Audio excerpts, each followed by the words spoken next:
Elections in Ontario, compared to many places around the world, are pretty clean. The same cannot necessarily be said for the process that the political parties use to nominate their candidates. In the lead up to the 2018 provincial election, we heard numerous stories about ballot box stuffing and nomination meetings that were inaccessible to the physically disabled, not to mention the leadership election that picked Doug Ford to head the PC party being hopelessly disorganized. Belinda Karahalios is the PC member for Cambridge. She's put forward a private member's bill aimed at addressing these concerns, and she joins us now to explain. Welcome. Nice to have you here. Thank you for having me, Steve. Okay, your bill is called the Ensuring Transparency and Integrity in Political Party Elections Act 2019. What problem are you trying to fix with that bill? So people are surprised when I tell them that the same rules that apply to general elections are not applied to internal party elections. So people call it inside baseball, but when you have someone on a ballot for a political party, that person gets there based on an election that grassroots party members, who are card-carrying members, elect in a nomination process. And these individuals are elected by ballot, as they do in a general election. But if anything happens in an election like that, like ballot box stuffing or someone impersonating a voter, there's actually no penalties around that. So in speaking with my constituents and other people around Ontario, people are fairly surprised that there are no rules around that. And the same goes for electing a party president, electing the leader of a party. There are no rules around that. It's kind of like the Wild West a little bit. It certainly was in the lead up to the last election, and a lot of people expressed interest in it, but you're the only one who's brought a member's bill forward. Why are you particularly interested in this? So it kind of goes back, and this is going to be a long-winded answer, but it kind of goes back to a few years ago now. So you're familiar with my husband, Jim Karahalios. He's been on the program. He has been on the program, and he did start the Axe the Carbon Tax campaign, as well as the Take Back Our PC Party campaign. And so him and I were married. We obviously share the same views on a lot of things. And some of the things that were happening in the PC party at the time was, again, these elections, like Hamilton West and Ancaster Dundas is a really good example I could bring up. And, you know, I've been a lifelong card-carrying member of both the federal and provincial Conservatives, and it was really disheartening to see this happening in our own party. There were irregularities all over the place. All over the place. There was a lot of ridings where it was a complete mess. Yes. But that's putting it charitably. Right, and we know this doesn't happen in one party. This is across parties. Yes. The interim leader, John Fraser from the Liberals, said that when he was speaking to my bill last week. So moving forward, we had things happen with the former leader of the PC party, who's no longer the leader. Patrick Brown. Yes, I wasn't going to name him. And then we had a leadership where now Premier Doug Ford was running, and he talked a lot about transparency. And I remember feeling a lot of hope at that point, thinking, okay, like this is the PC party that I know, that I've been a part of. And so at that point, I threw my hat in the ring. I was, however, nervous that it could happen to me, because it is not the leader who is in charge of these nominations, but there are individuals that are running these. So were there shenanigans when you ran for the nomination in Cambridge? No, I was very clear. We made sure we went to the media, and we made a lot of noise saying that we want to make sure that this is going to be a free and fair election. And as it was, when we were calling through our membership list for that nomination, we did find a lot of people who hadn't purchased their memberships. So again, going back to the Patrick Brown era, we'll call it. So we had to clean up that list. So we knew that it was happening. And the first thing I thought is, how do we fix this? We know it's a problem. We know it's a problem across all parties. How can we do it? So I won the nomination. I won the general election. Very honored and happy to serve the people of Cambridge. And when I found out that we could do private members' bills, that it couldn't have anything to do with money, I thought, well, this is a great opportunity. Yeah, because this actually isn't going to cost anything. This is just a matter of trying to clean up a process. What does your bill specifically propose to do to try to get some of the shenanigans out of it? So my bill, what it does, it mirrors the Elections Act for general elections. So 3 things it does. The first one, it requires the party to do reporting around those 3 elections. So candidate, party president, and leader. And so as it is, the party already has to fill out forms. There's a reporting requirement. This adds a section to it, which says the number of people who are eligible to vote, the number of individuals who actually voted, and then it breaks it down by candidate. So we have those hard numbers, and that's reported to Elections Ontario. The second part, go ahead. Is that new, having to report it to Elections Ontario? The numbers of voters, yes, that would be new. Okay. The second part makes it an offense to do anything like ballot box stuffing, impersonating a voter, any type of fraudulent activity. It becomes an offense, because right now it's not. Punishable by? It would be a fine and or a jail time. Fine and or jail. Yes. And who decides that? So this is, again, mirrored by what Elections Ontario has for general elections, and that would be decided by a court of law. It wouldn't be Elections Ontario. No, doesn't decide it. It was very clear, and that was one of the things. What the bill doesn't do, it doesn't make Elections Ontario an oversight. It doesn't give it any power. I want to follow up on that. Why not? Because if you really wanted to clean this thing up, you'd take. The parties in some ways can't help themselves, right? They've got the leader wants to put his or her thumb on the scale for a particular candidate over another. They fix the dates in order to favor one candidate over another. They ballot box stuff. They all these other shenanigans. Why not just say, Elections Ontario, you take it over entirely? So that would cost money, first of all. But secondly, I think that this is a really good first step, that we haven't done anything like this before.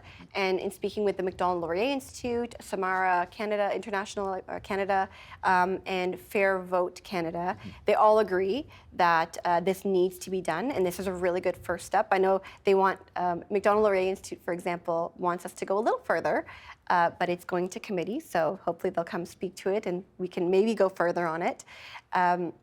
But the third part the bill does, let me finish up on that, is it allows someone to take that to a court, because right now case law is not really clear on that.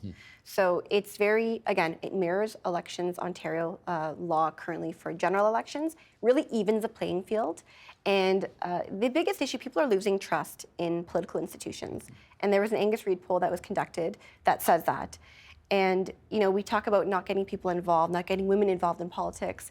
And how do we do that if people are going to spend money on a membership, take the time to support a candidate, maybe be a candidate themselves, only to turn around to find out that, well, I wasn't the ideal candidate. So some boys in the back room decided to make sure that I didn't win, even though the grassroots members would have preferred me as their candidate. Does the bill also, it's one of the oldest tricks in the book in politics, is to have the actual campaign purchase the memberships of people who will show up to vote for candidate X, Y, or Z. Does this bill prohibit that? So there's currently, our government, we've changed it so that way you have to, there's no more cash memberships, right? You can't have bulk monies. It has to be on your credit card, signed off by you. So there's been some clarification around that. So that's not in this bill because that's already been taken care of. Correct. Okay, gotcha. Now, you did point out that there are some people who are backing this thing, right? Macdonald-Laurier Institute? Yes. Who else? The Samara Institute. Samara Institute, okay. And Fair Vote Canada. Fair Vote, okay. Yes. How about any of your colleagues on the backbenches of the PC caucus? No, it did pass unanimously, so I think that would be a fairly good indicator that it's supported. How about the opposition NDP? Yes, they all voted in support. It was, and the Liberals as well. And the Liberals as well. And the One Green, Mike Schreiner. And the One Green, yes. How about members of the cabinet of the Ford government? Yes, we had cabinet members vote in favor of the bill as well. On first reading? On second reading. On second reading yes. as well? Yes. Because I've heard the Premier is not going to support this, right? So there was a press release that the day after I tabled it, and I do believe there was some misunderstanding about what the bill did and didn't do. And so I was very careful to clarify that and make sure that it wasn't giving Elections Ontario any additional powers. It wasn't taking power away from the party to conduct the elections the way that they want to. So if the leader of the party chose to appoint each candidate, it doesn't remove that power. If they're going to conduct it on a certain day, it doesn't remove any of that. All it does is it asks for the reporting requirement, and then it creates an offense to deter those who have been profiting or being encouraged to do these undemocratic things in our elections. So is it your understanding then that the Premier is now on side with this bill? My whole party voted in favor, so. I know, on second reading, but that's, once it finishes, I guess we'll do a little civics lesson here, right? First reading, second reading, now it goes to committee. Committee. Which committee is going to go clause by clause through it? General governance. General governance, all right. So people are going to show up, they're going to pull it apart clause yes. by clause, and then it comes back to the legislature for? Third reading. Third reading. Yes. And do you have an undertaking from the Premier that he and his cabinet will endorse this on third reading? My bill practically has the Premier's name written all over it. It's transparency. He campaigned on transparency. This is, it would be really hard to vote against a bill like this, because how do you argue and say, oh, no, I think ballot box stuffing is okay? Democracy is democracy. Yeah, but that's not a yes. That's you're right, it would be very hard and sort of off-brand for him to vote against this, and for the cabinet to vote against it. But that doesn't mean won't. Well, I can't speak for the Premier, of course. But have you talked to him about it? I won't disclose any type of conversations I have with my you can tell caucus me. It's okay. caucus colleagues. But all I can say is that it did pass unanimously. It is going to committee, and it is an excellent bill which strengthens our grassroots democracy. If this bill had been in place in the lead up to the 2018 general election, while your party and the other parties were nominating candidates, how do you think things might have been different? There may have been less media, negative media around some of the nomination processes. We didn't see that after Premier Ford took his spot as leader. It was, again, going back to the former leader, because he was very clear about transparency and fairness. And like I said, I appreciate that, and I'm very like-minded when it comes to that as well. But it creates stability as well. I think we may have seen more candidates, because again, people are afraid to get involved, or they're disenchanted. I had people reaching out from all over the province who were card-carrying members of other parties saying, Belinda, thank you for putting this bill through. I was a Liberal, for example, and I saw this happen in one of our nominations, and I haven't been involved since. So people have hope that it will go through, but will become law, and maybe we'll encourage people to get involved in politics again, because more voices are better. But you're quite convinced that there would be less corruption surrounding party nomination meetings if this becomes the law of the province? Yes, because there will be actual penalties around it. So some people have said, why don't we put it into a party constitution? And I said, well, that's great, but there's no teeth to a party constitution. So what is going to prohibit me, or what is going to stop me from doing something like this if I'm not actually going to get punished by it? So the penalties, they need to be there, and that's why I made sure to include them in the bill. I also need to understand better if a campaign has been discovered to have transgressed, is it the candidate who's up for the fine, or the chief financial officer, or who's on the hook? So if we're talking about the nomination? Yes. So for example, for a nomination, if you found that there were irregularities in your nomination, let's say the numbers didn't add up, the bill would allow you then to do something about that and get investigation going. But it would be you yourself that would take that. If it was a leadership, I believe it would be the CFO, but you yourself would take it as a candidate. Okay.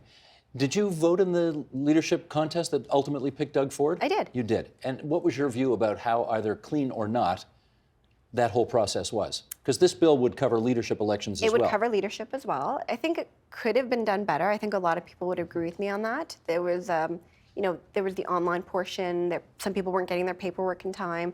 I didn't have any issues personally voting, which was great, but I did hear of many people that did.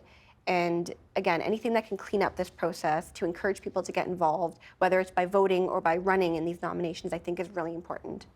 Okay, I don't normally ask people who are guests on this program about their spouses, but since your spouse is not an ordinary spouse in this matter, I do want to raise the issue of Jim Karahalios, because I guess I first met him when he ran that Axe the Tax thing to try to get the carbon tax out of PC party platform. Correct. Which he was successful in doing. He was. Don't ever let it be said that one person can't make a difference. He made a difference. Not everybody thinks he made the right decision, but be that as it may. He ran for party president. He did. And he's now suing the PC party because he thinks the process stunk to high heaven. And your bill covers this. So this is all within the realm of, I guess, what it's okay for me to ask you about. What is the status of all of that right now? Can you talk about that? I don't know where that process is. I've been focused on my bill. That's taking up a lot of my time, as well as serving the people of Cambridge and North Dumfries. So I know that he'd be very happy to speak with you about that. Oh, we have, yeah. But I don't have any updates with regards to that. But the lawsuit continues. The lawsuit continues. He came on this program and he made the case that the party essentially, I got to be careful how I say this, I don't want to get sued here, but he actually made a very cogent case that irregularities took place that deprived him potentially of winning the PC presidency, which he thinks he won, and which he may be able to demonstrate that had things gone according to Hoyle, he might have won. Do you think he was deprived of the presidency by, if not illegal, then at least irregular shenanigans? There were irregular shenanigans going on there, and I'm not going to name names, of course. And it's unfortunate, really, because people spent a lot of money to attend convention. People came from all over the province.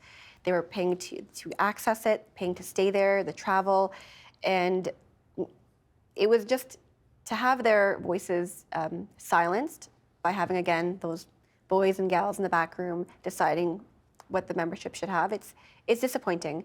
And my bill, while it's not retroactive, it's about moving forward, it would prevent this from happening to others in the future. Because it not only covers leadership conventions and party nominations, but presidential elections as well. Correct, and that's because they already have to report to Elections Ontario for that role. So I wanted to ensure that anyone who's already reporting to Elections Ontario would have to just take on this additional reporting requirement.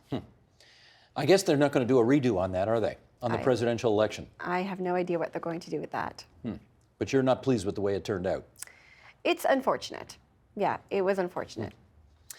I got to ask you this as well. You know, how does one ask this? Are you worried this is a career-limiting move by bringing this kind of thing forward? No, actually, I don't. And at the end of the day, I was elected by the people of Cambridge, and I'm accountable to them, and it's an honor to serve them. And I wanted to put through a bill with meaning. I wanted to put through a bill that was nonpartisan, and I believe this bill is successful in both of those things. I think just by hearing from people in my riding and outside the riding from all political stripes saying that it's a good bill, that they're happy that I put it forward. You know, I got to do something meaningful, Steve. Like, this is a 4-year job. God willing, it could be more than that. But again, that's out of my hands. And I've got a 3-year-old son at home. And this job takes a lot of time out of your day. And I chose that. I knew that was an option.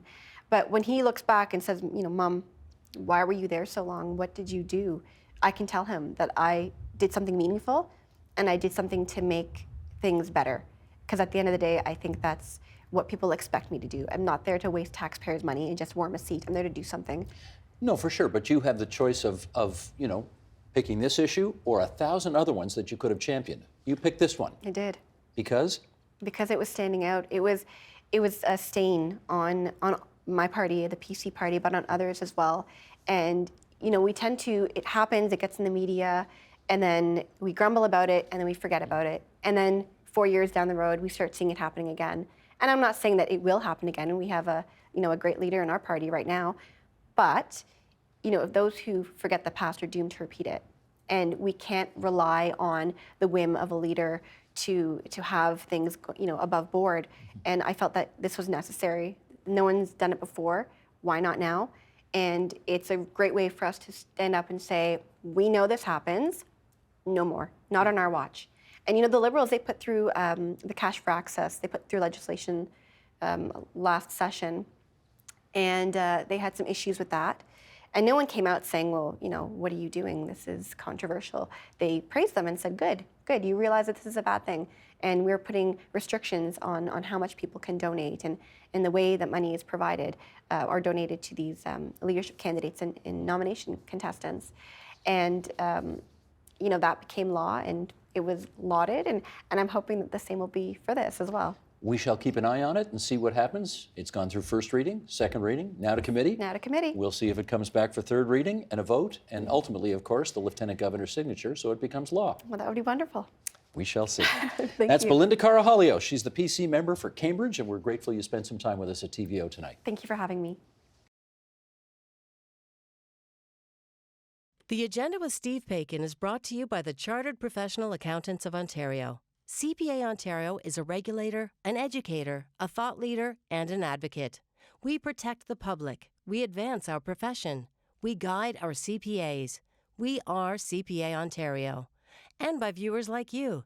Thank you.